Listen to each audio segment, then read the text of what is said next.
I'm Brian. And I'm Emily. Welcome to CCU TV. The temperatures this fall have been extremely rare this year. For the first time in the area of Lakewood, there was no snowfall in the month of October.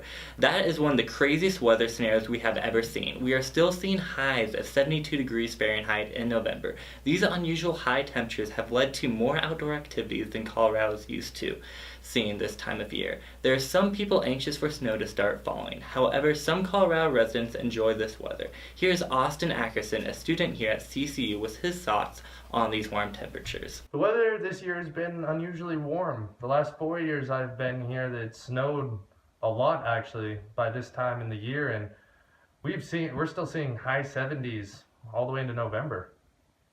If you're staying on campus this year, be sure to spend Thanksgiving with our resident directors. So for those of you students who are here on campus or around campus on Thanksgiving Day, CCU Residence Life would love to have you over for a Thanksgiving lunch at 1 p.m. here in Yetter Hall in the RD apartment. Those traveling for the holidays should plan ahead, as Denver International Airport will be very packed with travelers. DIA is looking to be very busy this season, as many college students are heading back home to see their families. DIA is estimating to have 1 million plus people coming through the airport. Many travelers should plan on arriving 3 hours prior to their plane departure. Start planning your travel itineraries so that you can get through the airport stress-free and be ready for those long lines at security. And Emily, holiday travels are not the only focus of this season. Students all over campus are getting involved in this worldwide tradition. Let's see what it is. The goal of No Shave November is to literally grow awareness by embracing our hair, which many cancer patients lose, and letting it grow wild and free. Donate the money you typically spend on shaving this month to educate about cancer prevention, save lives, and aid those fighting the battle. As funny as you might find this tradition, try to get involved with it and find out how you can make a difference. If letting your hair grow out isn't your thing, then don't worry. December is right around the corner. Student Activities has some great opportunities to help you celebrate Christmas with your friends. The Zoo Light Extravaganza will be from December 2nd to 15th, and you will also be able to spread your Christmas cheer through caroling on December 6th. Strategic objective workshops are held every month throughout the school year. Opportunities for faculty and staff to deepen their understanding of and participation in the university's mission. On November 11th, President Sweeting spoke on the 11th objective. Ask God to multiply our time and ability to glory of His great name. Dr. Sweeting emphasized the power of prayer as our best defense against the enemy's wiles. After the workshop, staff and faculty gathered in small groups across campus to pray for the student body and the future of CCU. What a blessing to be covered in prayer by our university's leadership. This past summer, John Andrews, founder of Centennial Institute, passed the torch of leadership to Jeff Hunt. Jared sat down with Mr. Hunt to see how things are going this year. CCU has been blessed with a wave of new leaders on campus. As Dr. Sweeting replaces President Armstrong, Jeff Hunt also replaces John Andrews as the new director of CCU's public policy think tank, the Centennial Institute. Outside of the political science department, many students are unaware of Jeff Hunt and his role at our university. Accordingly, I asked Mr. Hunt to share how Centennial Institute advances CCU's values of faith, family, and freedom. So a lot of people ask, why is there a think tank at Colorado Christian University, right? I get that a lot. And it's a good question. We have a set of strategic objectives that the board and Bill Armstrong put into place under his kind of leadership that have been kind of driving the university. And one of those strategic objectives, which we have right here, is to impact our culture in support of traditional family values, the sanctity of life, compassion for the poor, biblical view of human nature, limited government, personal freedom, free markets, natural law, original intent of the Constitution, and Western civilization. So the Centennial Institute exists to really fulfill that strategic objective. Critical to the Centennial Institute's mission is hosting the Western Conservative Summit every summer. I asked Mr. Hunt to share details on the theme and inspiration behind WCS 2017. William Wilberforce is kind of the model by which we're engaging not only public policy but culture here at the Centennial Institute, because he was driven first and foremost by his faith. And so this upcoming Western Conservative Summit, which is going to be July 21st through the 23rd, 2017, is going to be called Making Goodness Fashionable, which was, William Wilberforce had two great callings upon his life that he wrote in his journal. The first one was the abolition of the slave trade, which he was successful in, but also the reformation of manners. And the reformation of manners isn't, table manners, but this notion that we need to make good values and goodness a fashionable notion in popular culture.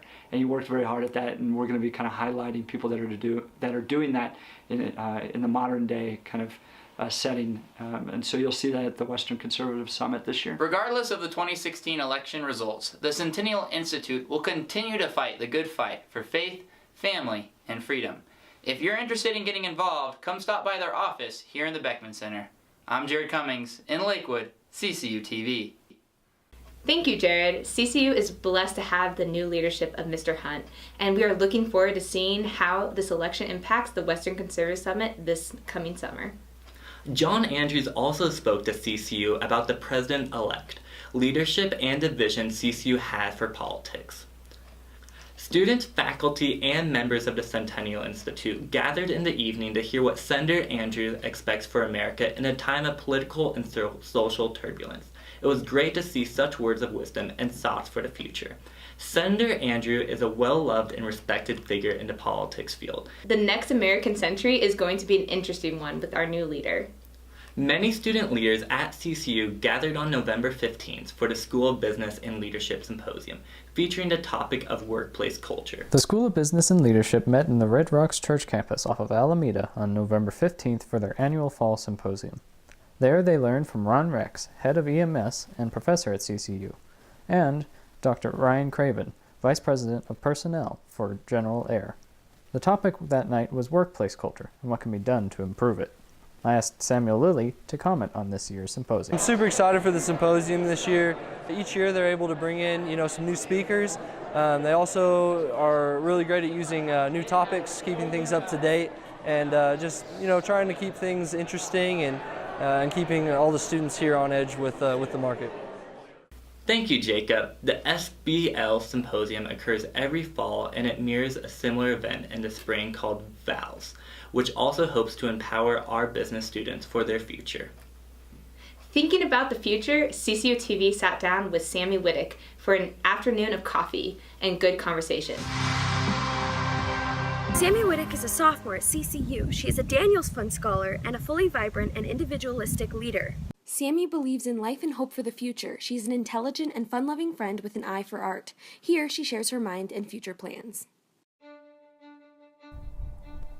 Hi, I'm Sammy Whittick, and I'm a sophomore at CCU. I'm a business and global studies major. I don't know what I want to be when I grow up as far as vocation, but I know that I am called to revival. And I know that a lot of people say that and that is sort of vague, but I'm called to grassroots revival, and I'm called to empowering the one so that they can go and impact the many. And so I think that's where I'm gifted and that's where I'm headed. Okay. I want to open up a house of refuge. I want to buy a house in Denver and restore it and have it be a beautiful space. And then I want to invite teenage girls from the foster care system to be a part of a community that will live together there.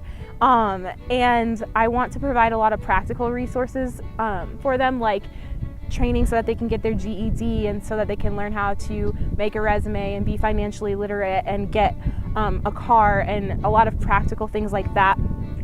But I guess my big vision is to have them live in community because I've seen how powerful that is in my life.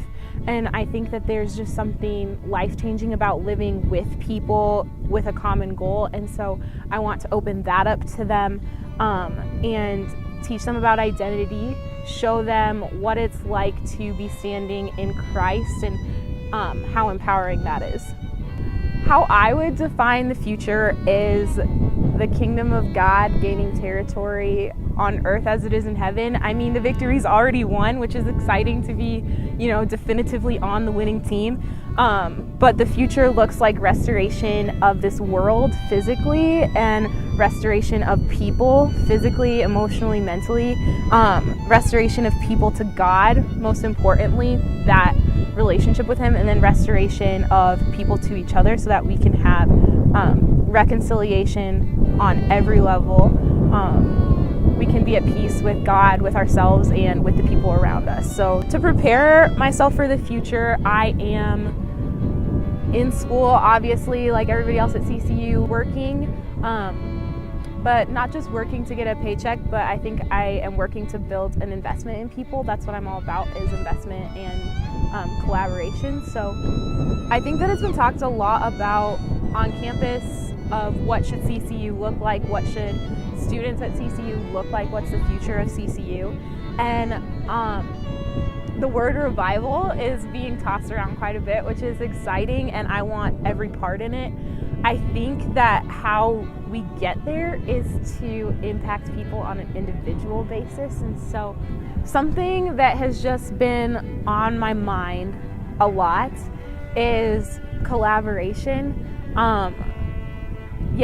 That's been the main word on my mind for this past year, of how do we collaborate with one another in the body of Christ, and especially in a culture that's very individualized, and kind of how do we go back to community, but like what does it look like to take somebody authentically as they are and to take you authentically as you are and to come together. I want collaboration and that kind of synergy that goes with people who are united, and I think that that unity comes from the Spirit, and so that's what I'm hoping for and praying for.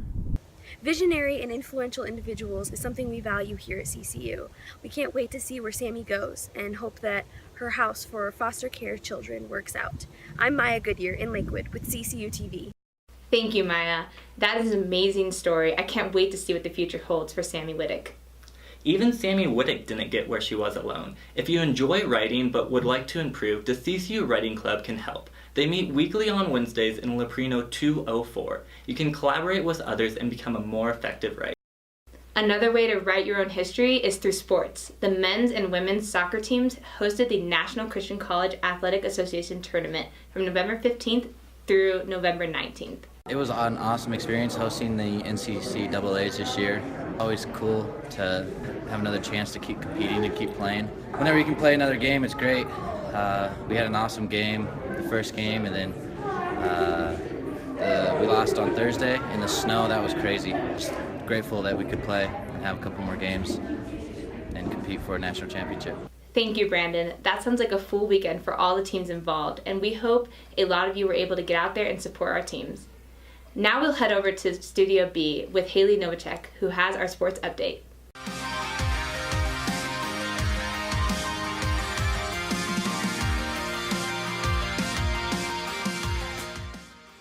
Hey there, Cougars!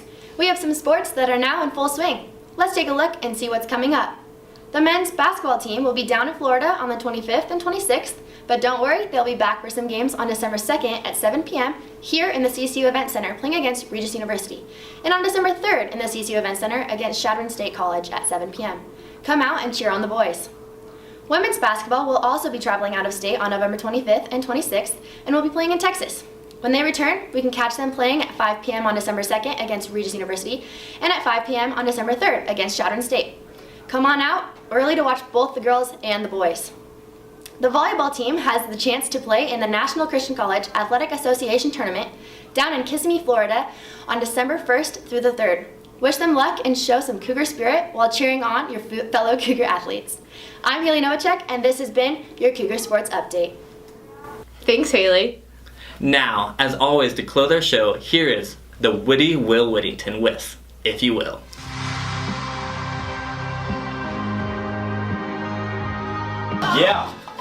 Yeah, no, I'm here. I'm actually just looking at winter right now. It's not looking so good. Yeah, it's unfortunate. Oh, 1 second. Hey, didn't even see you there. Hey, CCU, I'm Will Whittington, and welcome to If You Will. Wondering why I'm in snow gear? Well, obviously because it's winter and the snow is here. Psych, it's not here. It's not coming. We got totally gypped in October, and because of this injustice, we're going to protest. If you haven't seen it yet, protesters have been lining the streets of Colorado, the roads, the corners. There is outrage. It all began in southern Colorado earlier this week. Snowboarders ended up going completely viral. This is a snow test I can get behind. Powder to the people. Make America snow again. Snow trumps hate. What's this one? Not my season. Let's hear yours. CCU, take a creative snow test picture and hashtag it CCU TV Snow Test for a chance to be featured on this next week's episode when we talk about the great rivalry, skiers versus snowboarders. Who's better? CCU, I've made a grave mistake, and I must apologize to all the men out there, for I failed you all. That's right. I trimmed my facial hair this month, and we all know how drastically important the CCU male's facial hair is. But before you scold me, it's okay, because it's starting to come back. Hashtag gingerbeards do it better. In other news, we have a new president, and on a serious note, we have some incredible opportunities to share the light of the good news of the gospel with people from all over our communities. If you're worried, remember CCU yesterday, God was in control. Today, He's in control, and tomorrow, He will be in control. Hey, who remembers Space Jam? I don't really remember it because I'm a baby freshman, and I'm not a real 90s kid, apparently. But if you do remember it, here's a fun fact. 20 years ago today, it started. Feel old yet? I don't. Now CCU, before I go, I want to share a pro tip with you. That is, never ever ever ever ever ever ever ever ever ever set your favorite song as your alarm to wake up to in the mornings. Not only will you hate it, but you will despise it. It's a terrible tragedy. This is why I've lost all love for Taylor Swift and Bieber and Whitney Houston and yes, even Michael W. Smith. So please, heed my advice. Have a great week, CCU, and with much love, keep it classy. I'm Will Whittington. This is If You Will. Have an awesome week. Now back to my winter. Thank you all for joining us today. I'm not Brian. And I'm not Emily. Remember to like us on Facebook and Twitter. And subscribe to us on YouTube for all the latest CCU TV content. See you next time.